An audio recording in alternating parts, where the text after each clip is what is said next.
present 3 analytical techniques to reinforce your common sense to make better, defensible decisions. At the end of each technique, simply ask yourself, could I have made better defensible decisions without resorting to analytical techniques such as these?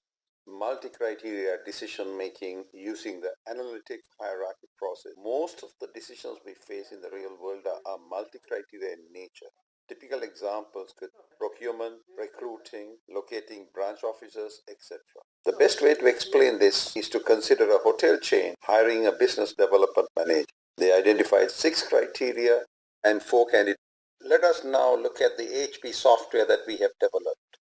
I have set up the recruiting problem, and when I hit continue, we have the criteria and the candidates that I have already inserted. We move on to the judgment table. The criteria judgment provides a pairwise comparison. All you have to do is remember 2 simple questions. Which one? How much? So the first question is, between availability and leadership, which one is important to you? Availability. Then it's asking availability and salary. You might say salary. You proceed with this. When you finish, you simply say OK, and you hit continue, and you're offered the candidate judgment, which is identical to the previous case. On this occasion, you're offered 1 criterion with multiple candidates. Once again, we answered the 2 questions. Which one? How much? Which we say which candidate is more important than the other one, and to what degree. We do this for each criterion. When you finish, press OK. We see that the optimum decision is Mary. Additionally, we have 6 bands.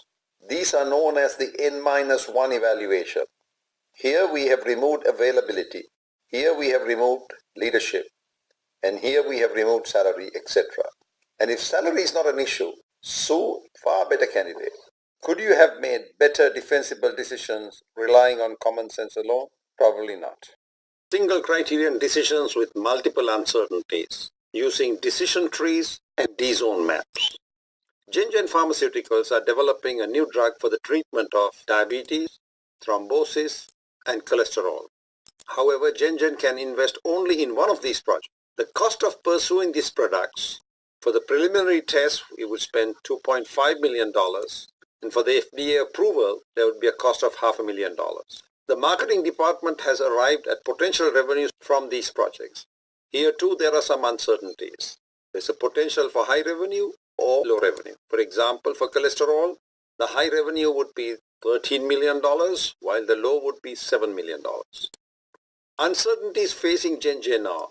Will the preliminary test be successful? Will the FDA approve the new drugs? Will sales generate the projected revenues? The question for J&J is which product? We can start with a 50-50 assumption for all uncertainties, and then study the impact of such assumptions on the final decision. Action plan.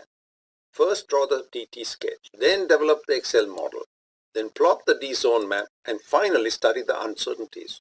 Here we have the sketch for the decision tree. We have 3 options, and let's focus on thrombosis. If the preliminary tests are successful, then we proceed for FDA approval. And if FDA approval is granted, we proceed to market, and there is a potential for high revenue or low revenue. Similarly for the other 2 projects. Now to step 2, where we build the Excel decision tree, and in this case, it is for the preliminary test. Once we complete the decision tree model, with 1 click, we can create the D-zone map. The model creates 3 zones for the 3 decisions: thrombosis, cholesterol, and diabetes. The zone in which the red pointer lands is the recommended decision. Here we have 3 axes. One is for diabetes, the next is for cholesterol, and up here is the thrombosis. When I change the probability of success, the decision is thrombosis. If I change the probability of thrombosis success to 70%, again the recommendation is for thrombosis. What is important to notice is the distance of the pointer from these demarcation lines tells you the degree of freedom you have with regard to your assumptions. In this case, when the probability of diabetes success drops below 46%, the decision should be for thrombosis. Zone map such as this gives you tremendous flexibility to understand the sensitivity of your assumptions to the final decision. Could you have made better defensible decisions relying on common sense alone? Probably not.